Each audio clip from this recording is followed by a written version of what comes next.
Thanks, Max. And Wayne, what a beautiful start to the morning. And the morning star came and stood over the house. That's what the Gospels say of the birth of Christ. So that's interesting. So thanks for that star meditation. And interesting, the first picture we had of the earth was on December 24th. What is that day? Now, sometimes you can't make this stuff up, you know. I want to explore what I would call the archetypal terrain. The archetypal terrain meaning the patterns, the great patterns, in this question that I'd like us to hold, which is, what can the birth of Christ teach us in a post-religious world? What can the birth of Christ teach us in the post-religious world? And really, this is my final contribution to the Great Questions series that we've been in. And there are a couple questions behind this question, which is, what do you mean by religious? What do you mean by post-religious? I don't know. I'm not going to get into that right now. I'm going to take it in the simple sense of, much of modern life is oriented around the economy and around being an individual, and not so much around the traditional frames of religion. In that sense, it's a post-religious world. Even some of the stories and theologies are kind of slipping through our fingers, for better or worse. Few of us know the stories really anymore. And yet, every time this time of year comes around, it awakens something. And people start to feel, shouldn't we be doing something around this time of year? Even if they don't consider themselves to be very religious. Sometimes it's nostalgia, we could wonder, or sometimes it's something else. To me, it's something like the night sky and the pull of the stars and the changing of the seasons and the darkness of this time of year that awakens a certain pattern deep in the soul, that awakens a certain kind of longing. And there's something unique about the story of Christ. It's funny that you could have an entire economic engine of junk running the world right now, and it still can't eliminate or push out the mystery of the birth of an infant into a kind of strange and dark world. So you can have all the, I don't know what the cool latest item is that people want. I've forgotten. It used to be like, the iPhone or something. Now there's so many of them. I've lost numbers, lost count. But even all that fervor, what's next, what's next, what's next? The symbol and the image of Christ sort of sits in the background of that. Maybe with a little question mark. So that's what I want to try to do today, to wrestle with the question of what can the birth of Christ teach us in a post-religious world. And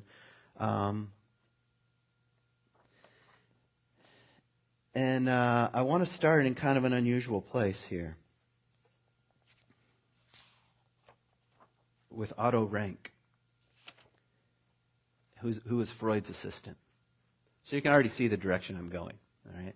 So Otto Rank is Freud's assistant, and he started identifying certain patterns around what he called the infant hero myths, And I want to say something about the word myth, because I've said it before standing right here, I'm sure, but some version of what I'm about to say. A myth is a way of telling the truth. Right? That's the simple way of saying it. It's a mythopoetic way of telling the truth. It's not a lie. Or if you want to think about it as a lie, here's a line from, hold on, I'm going into my library. Exactly. It's probably like Wayne's library. I'll just let that go. I'll just give you the quote. A myth is a series of lies that tells the truth. Okay, so when you hear the word myth, it's very important to say, what's true here?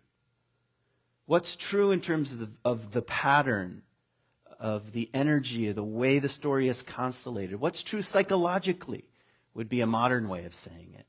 Myths were the precursors to what we would call depth psychology. It was telling us the truth about what it means to be a human being and what it means to grow up and the patterns and the things that happen to us in a kind of fantastical way that captures people, and you want to pass it on. And so one question you could ask is the Bible a series of myths? And the short answer to that is no and yes. It's not a classic myth in the sense of, in the traditional sense of it. It's a kind of a combination of what we would think of as history and storytelling and a little bit of theology and agenda and myth in the sense of pattern. And that's true of the story of Jesus, of the birth of Jesus. It's very interesting because it emerges a little bit later. I don't want to go into a whole historical, critical thing here. That was much of my life, as you probably know. And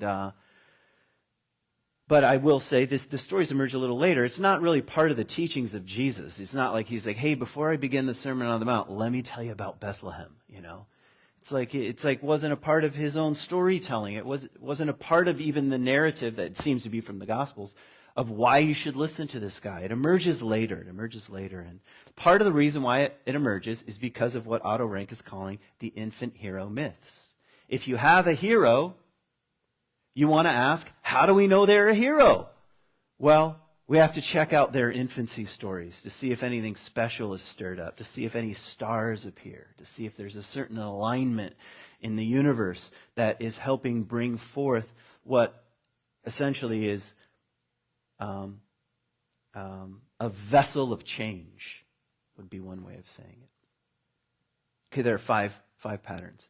And I'm going to riff on these a little bit, but here are the 5 patterns of the infant hero myth, which I'm sure you were thinking about this morning. Number 1, the infant has divine or noble parents. Okay? Divine, noble parents. Or the parent is barren, the mother is barren in some way, and there's nothing that can be done about it, or she's a virgin. That's pattern number 1. So the infant has some kind of divine cord or thread that connects it to some sort of larger story. So, do we find that in the story of Jesus? Well, yeah, of course. It's not a surprise. If you're familiar with infant hero myths, you wouldn't be like, oh my, you got to be kidding me. You would say, okay, this fits the pattern. And part of you inside would say, okay, maybe this is something that's worth paying attention to. Right? It's not just a normal, the parent situation is not just ordinary. There's something extraordinary about it that makes us want to pay attention. By the way, the Hebrew Bible, the Torah, is filled with these kinds of stories. I mean, Abraham and Sarah. Sarah is barren. She's too old to have children. And that's what makes it an infant hero myth, is that she can't have children. And so without some kind of special circumstance or divine intervention that wakes us up to the possibility of something new, then history remains kind of flat. That's stage 1. Stage 2, that the birth of this child is accompanied by signs and prophecies, and usually under the anxiety of a ruling king. So signs, prophecies, wonders.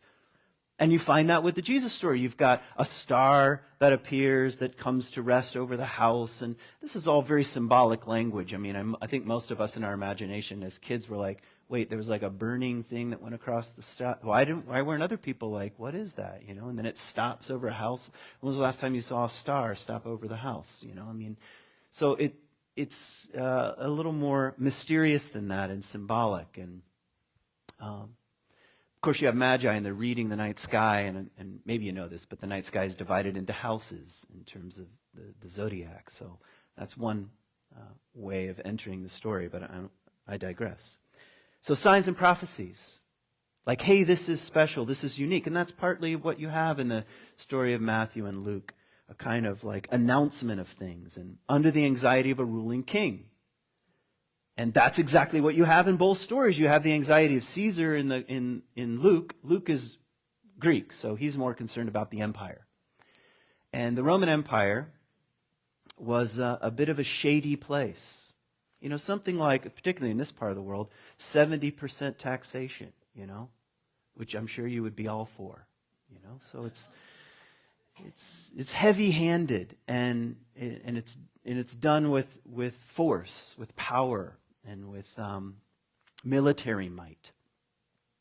So that's the Roman Empire, and you have the Jewish Empire. These are slightly different things. It gets very complicated, which I won't get into. But Herod he's an autonomous Jewish king. He's actually not under the Roman Empire, so it makes it a little bit confusing because the story says they have to go to be accounted in a census, but technically they're not a part of the Roman Empire. So you don't have a census over something that's not a part of the Roman Empire, which is true under the reign of Herod the Great.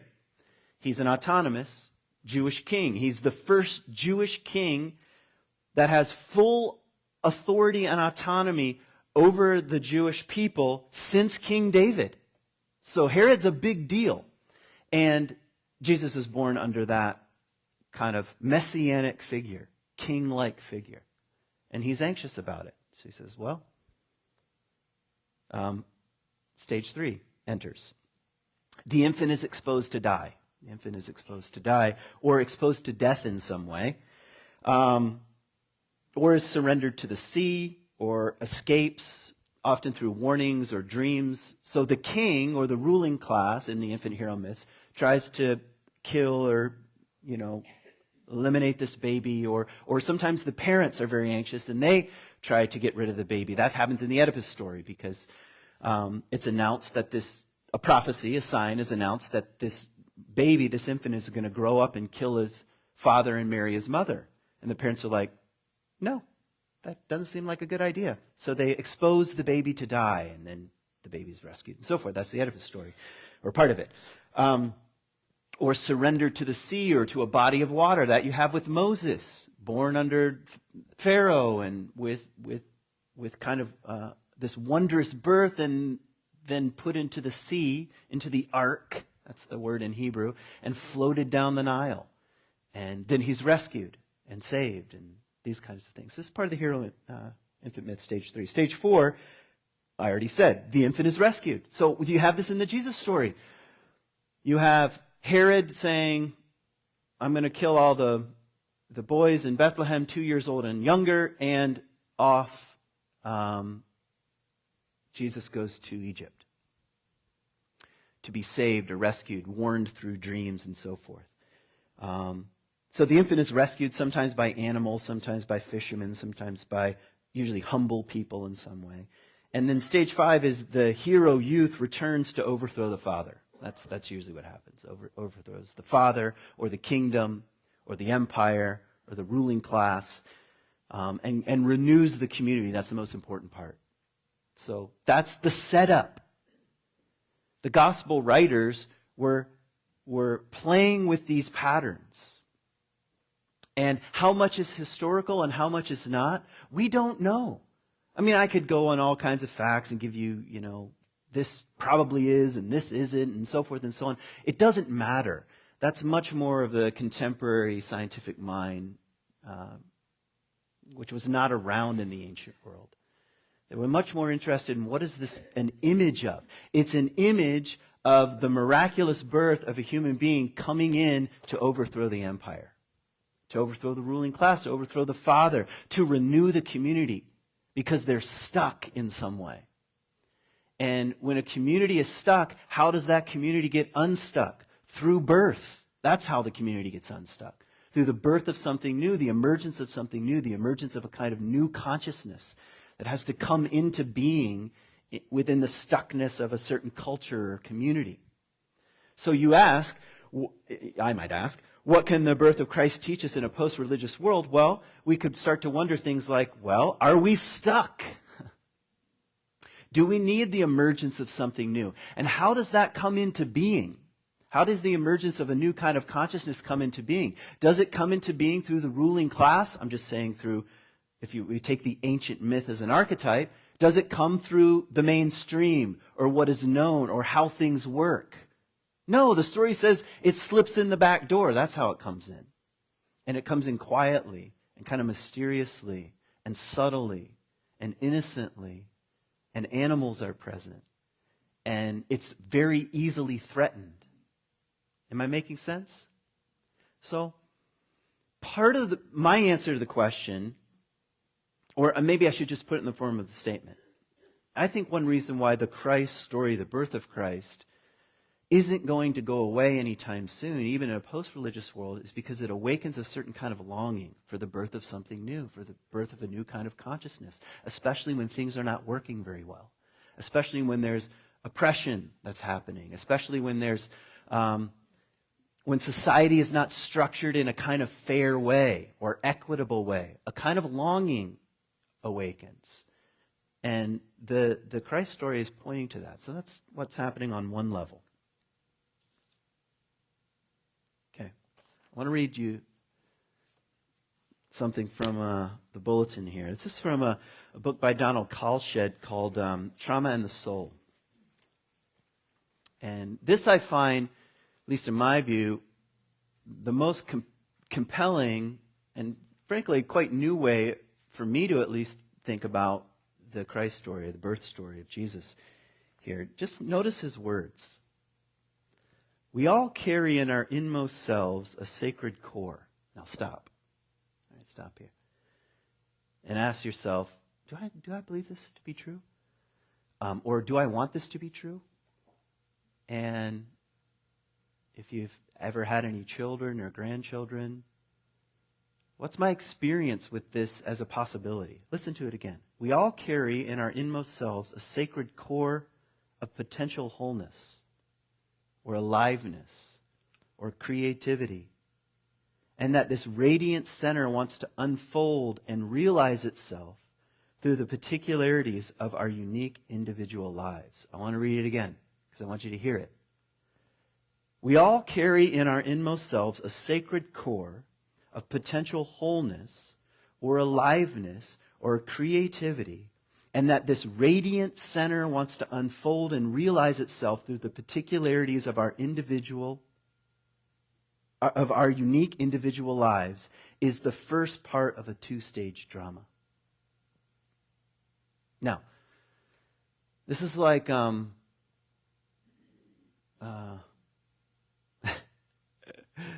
kind of a silly thing to do right now. I want you to look around in this room at other people, not just like at random stuff in here. Like, oh, speaker. Oh, we need to raise money. Okay.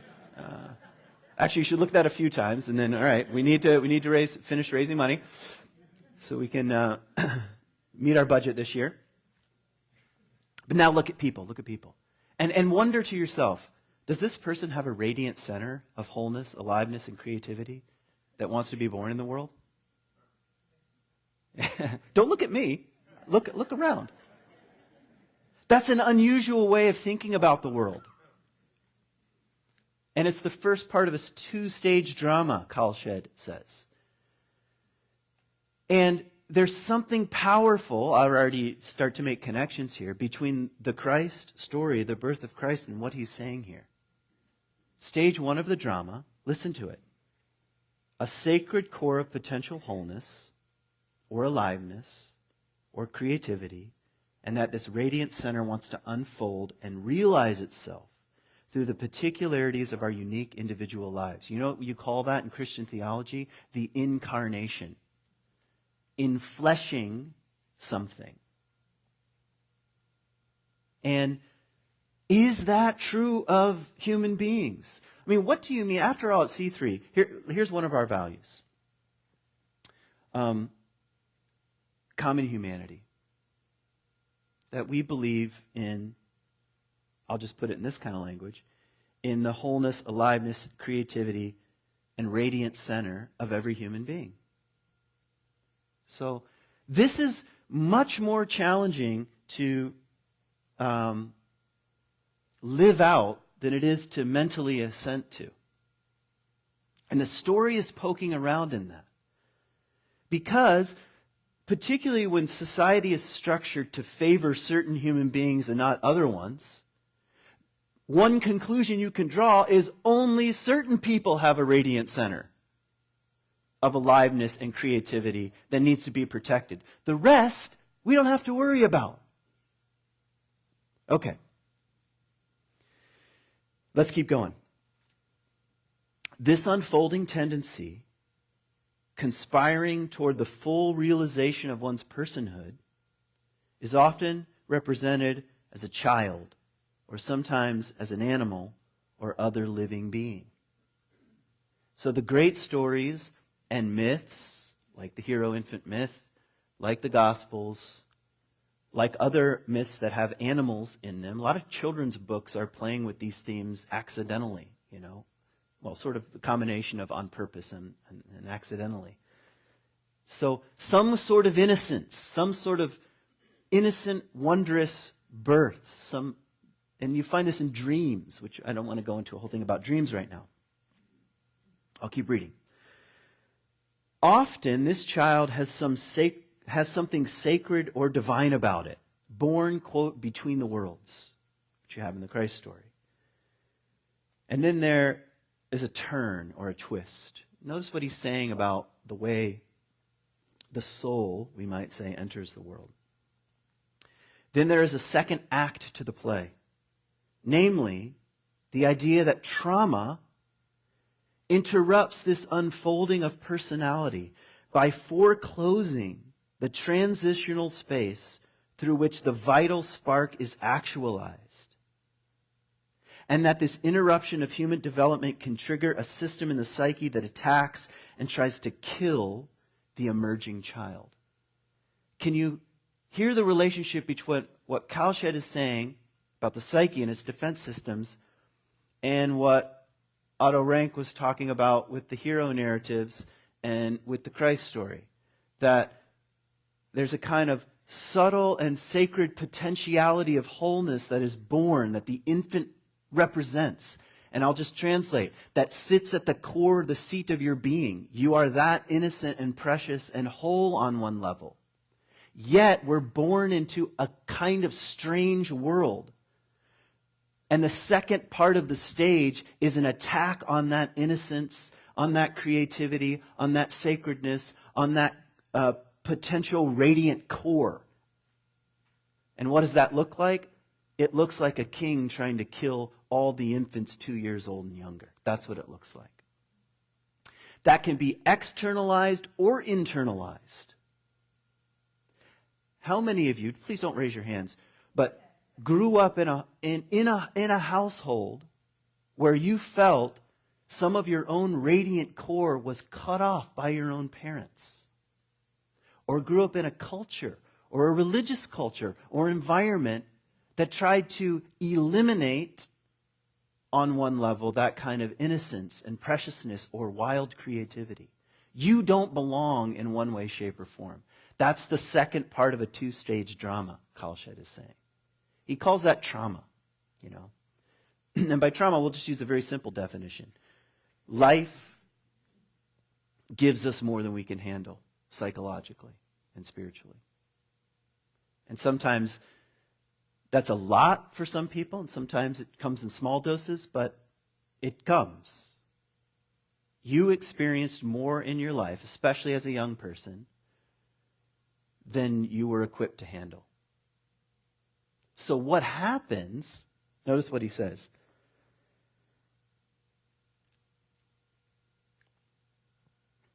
I'll start again with then there is a second act to the play. Then there is a second act to the play, namely the idea that trauma interrupts this unfolding of personality by foreclosing the transitional space through which the vital spark is actualized, and that this interruption of human development can trigger a system in the psyche that attacks and tries to kill the emerging child. These are the defense forces that come in and say, you'll never be wounded like this again. Protect yourself. Put a barrier between you and the world, between you and the other, between you and nature, between you and the people that have come into your life. It's a self-care system. Because our own radiant innocence can be easily wounded. And the system comes in and says, never again. This effort to kill the soul child is not usually an effort to annihilate it altogether, but to eliminate consciousness of it. And actually, in the final analysis, save it. So it tries to push down, we call this, it's hard to give a talk about this without a conversation, but This is what some people will call inner child work, where that inner child, that precious, innocent core, is separated from our conscious awareness. And it takes a lot of work to contact that vital spark again. But it's tucked away, sort of like Christ being taken to Egypt, or Moses being put into the basket, or in the Zeus narrative, what does Zeus's mother do? Kronos, the father of Zeus, eats his own children. Okay, lovely story. That's what time is like. That's where we get chronological time. It eats children. So, and we all know that. My back hurts. It's just Kronos eating me. Okay, so slowly time eats us. But anyway, in the Zeus narrative, Zeus's mother takes Zeus and hides him and wraps a stone in swaddling clothes to fool Kronos. So Kronos eats a stone instead. It's too good. Anyway, this is that effort to eliminate it from consciousness and to protect it in the end. Instead of annihilation, we see, this is the final sentence, we see in dreams that the child has gone into exile. We would say it's gone into the unconscious, where it lives in suspended animation until some future time when it can reemerge.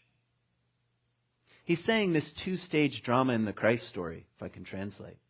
The innocence and preciousness, and the act of the world to eliminate that kind of precious possibility of wholeness, the forces that come in and cut that off. He's saying that's what happens in the soul. That's what happens in life. That's what happens to you.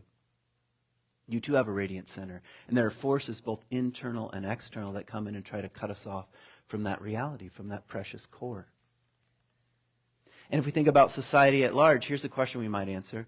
What are the forces right now at work in the world that come in and want to cut our children off from their own radiant center, from their own radiant core, from their own possibility of wholeness? Because they're there, they're present. That's what the great meta-dramas are saying. And part of healing and restoration is recontact again with, I'll just give you the image as it comes to us in symbol form, the Christ child. So I'll just interpret why I don't think the image of Christ in the Nativity is going to go away anytime soon. It's because if you just take your thinking ego mind and all of your ideas and abstractions and knowledge and set it aside for a moment, it awakens a connection with your own radiant center. That's what it does. You are the child wrapped in swaddling clothes in a manger. Your children or your grandchildren or your nephews or your nieces, their own radiant center is wrapped in swaddling clothes and in a manger. And the only people who recognize it are the animals and the shepherds who have no power and some strange magicians who read the night sky. About the only ones that recognize it. Nobody else does. And that's what the world is like. That's the kind of world we're born into. And in some ways, the noble act is to protect that kind of innocent, radiant core from too much damage, too much Herodian influences that come in that want to cut that down and denigrate it and mock it. You know that line from the Psalms? I think it's like Psalm 1. Do not sit in the seat of mockers. You ever heard that line? Do not sit in the seat. Well, now you have. Do not sit in the seat of mockers. It's that kind of bitter mockery, otherwise known as political parties. It carries with it psychologically a sword that's like the Herodian sword that cuts off. And where does it cut most deeply? Our own radiant center. And sometimes that own radiant center has to go into hiding for a while. Has to be put in a little ark and sent down the river or kept from consciousness.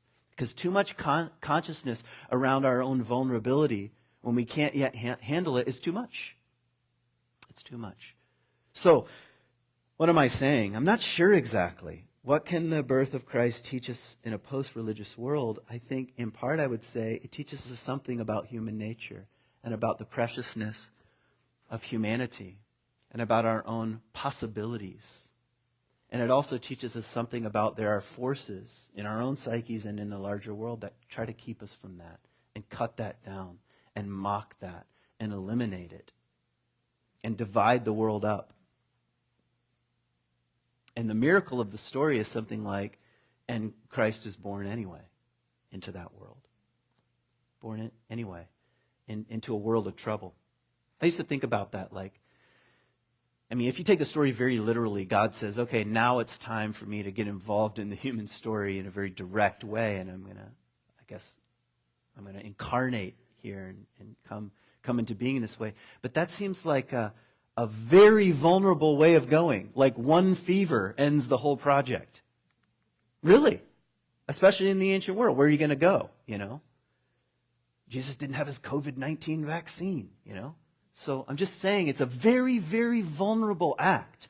And I think the story is trying to say theologically something like, that's the way the divine enters the world. Vulnerably, subtly, innocently, just around the corner from all like the fanfare and the busyness and the inn. You know, like in the story, there's no room in the inn. It's like kind of like Wayne's library. It's like two all over the place, or my library. You know, it's like jam full of things, and your mental library is like that, and the way you organize your life, and then something of the divine, something of the subtle and the sacred enters anyway.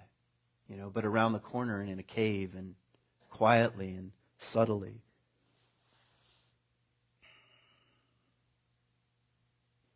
Okay, I'm going to end with some Jung here. The archetype of the child has to do with wonder of all beginnings. The archetype, pattern, of the child has to do with the wonder of all beginnings. Don't you want to live with that kind of wonder and possibility? What's the alternative? Well, cynicism, mockery, derision, suspicion, anger, repression, violence, destruction. The archetype of the child has to do with the wonder of all beginnings and the wonder of all beginning again, which is why we celebrate in one way, shape, or form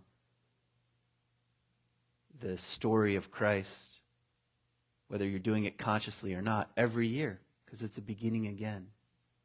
It's the darkness seeming to win and the longing for light. That's the seasonal time we're in. The archetype of the child has to do with wonder of all beginnings and the wonder of all beginning again. We are led by it to imagine being in the world as on the first day of creation. Seeing the world for the first time. That's what the story has to teach us, I think. That we carry that kind of radiant possibility to see the world as possible and as new, like it's the first day of creation. This child, that's the quotations from Jung, is born out of the womb of the unconscious, which we won't go into right now, but out of the womb of the unconscious, the depths. Begotten out of the depths of human nature, or rather, out of living nature, capital N, herself. Thanks for listening.